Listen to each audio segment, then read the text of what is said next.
आज हम बात करते हैं कि जैसे कि सब लोग बोलते हैं कि ट्रम्प की जो फ्रेंडशिप है वो मोदी जी से बहुत अच्छी है।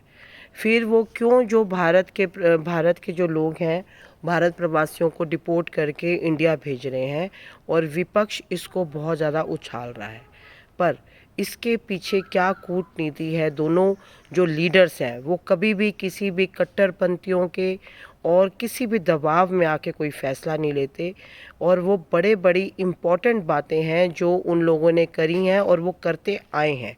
तो उनके ऊपर आज एक विशेष हम टिप्पणी करते हैं। उनके ऊपर जो हमने रिसर्च की है उसके बारे में आज हम बात करते हैं। जैसे कि जो फंडिंग एक इंस्टीट्यूट है USAID, जो डीप स्टेट जो है अमेरिका के अंदर उसको फंडिंग करता है, और उसकी फंडिंग ट्रम्प ने आते ही बंद करा दी है। क्योंकि डीप स्टेट की क्या आदत है, एक तो वो भारत को तो ख़राब करने लगा हुआ है और हर तरीके से और भी कंट्रीज़ में उनका इंटरवेंशन करता है, और उनको जो भी उनको लगता है कि जो उस नेशन के विरुद्ध जाने वाले लोग हैं उनको फंडिंग करता है। और यहाँ पर हमारे जो बुद्धिजीवी कई बहुत अच्छे अच्छे पत्रकार हैं जो अपने आप को सोचते हैं, कहलाते हैं, नॉट सोचते हैं, कहलाते हैं कि हम देश के प्रति बहुत सिंसियर हैं। और वो एक संभावना नाम का इंस्टीट्यूट है जिसमें प्रशिक्षण लेते हैं, जहाँ वह फंडिंग होती थी और हमेशा। और वो संभावना जो इंस्टीट्यूट है उसके अंदर जितने भी पत्रकार हैं उनको ट्रेनिंग दी जाती है कि कैसे किसी भी कंट्री के अंदर कैसे डीप स्टेट के थ्रू कैसे इंटरवीन करके उस स्टेट को वो करा जाए, तितर बितर करा जाए, जहाँ अस्थिरता लेके आई जाए उस कंट्री के अंदर। और उसके जो उसको चलाने वाले जो व्यक्ति हैं उनका नाम आप सुन के हैरान हो जाओगे, वो है प्रशांत भूषण जी, जो कि लगभग हर कंट्री के अंदर जो भी गलत विरुद्ध काम हो रहा होता है उसमें विरोधियों का साथ देने के लिए हमेशा खड़े होते हैं।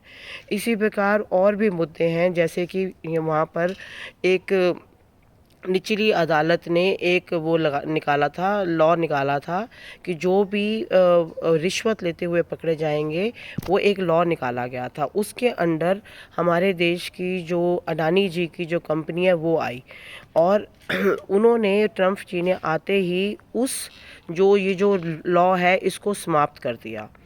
और अब कांग्रेस कहेगी कि अब मोदी जी ने तो अपने दोस्त को बचा लिया। ऐसा कुछ नहीं है। उन्होंने वो सिर्फ ये लॉ इसलिए लाया जाता था कि भारत के अंदर जो उभरती हुई जो कंपनीज़ हैं उनको हमेशा कोई ना कोई अड़चन डाल के उसके ऊपर रिश्वत का या करप्शन का इल्ज़ाम लगा के उनको हमेशा फंसाया जाए। उन्होंने आते ही ये बंद कराया। फिर और भी बहुत सारी चीज़ें हैं जो ट्रम्प ने करी हैं आते ही, क्योंकि उन्होंने एक तो आते ही टैरिफ्स इसलिए बढ़ाए थे क्योंकि उन्होंने अपने भी देश में इकोनॉमी को बढ़ाना है, और वहाँ पे बार बार आने के लिए ही need to prove himself. It doesn't matter कि भाई इसका मतलब ये नहीं है कि वो इंडिया का साथ नहीं दे रहे, इंडिया का साथ वो पूरा दे रहे हैं। और जो भी जैसे आपने देखा कि बांग्लादेश में हिंदुओं के साथ क्या हो रहा है, ऐसे ही वहाँ पे एक पोषण करके एक वो था, प्रोग्राम था जो फंडिंग करता था, उन्होंने वो फंडिंग रुकवा दी है। और मोहम्मद यूनुस और उनकी बेटी, उनके ऊपर पूरी कार्रवाई स्टार्ट कर दी है कि हर तरीके से पता चले कि इनकी क्या गतिविधियां हैं और ये कैसे मतलब अपने नेशन का साथ ना दे के डीप स्टेट और इस तरह की चीज़ों के साथ साथ दे रहे हैं, उन सबको बंद कराया है। फिर कनाडा ने जैसे इंटरवीन करके हमारे देश को परेशान किया, पता ही आपको कैसे पुन्नू की तरह पुन्नू के से खालिस्तान के जो लोगों को समर्थन दे के अब आज की डेट में क्या है कि अब जस्टिन ट्रूडो की भी गद्दी नहीं रही। और अब क्या है कि वहाँ पर जो भी स्टील इम्पोर्ट होता था उसके ऊपर 25% टैरिफ ट्रम्प ने बढ़ा दिया है। तो अंदर खाते में Trump is always with India, but बाहर से उन्होंने अपना देश भी चलाना है और एक मॉडल्स ऑफ ऑपरेंडी भी बना के रखना है, उनका एक तरीका है। तो ये जो दोनों जो लीडर्स हैं वो किसी भी तरीके से किसी भी व्यक्ति के दबाव में नहीं आते, और ये वही करते हैं जो इनकी कंट्रीज़ के हित में है।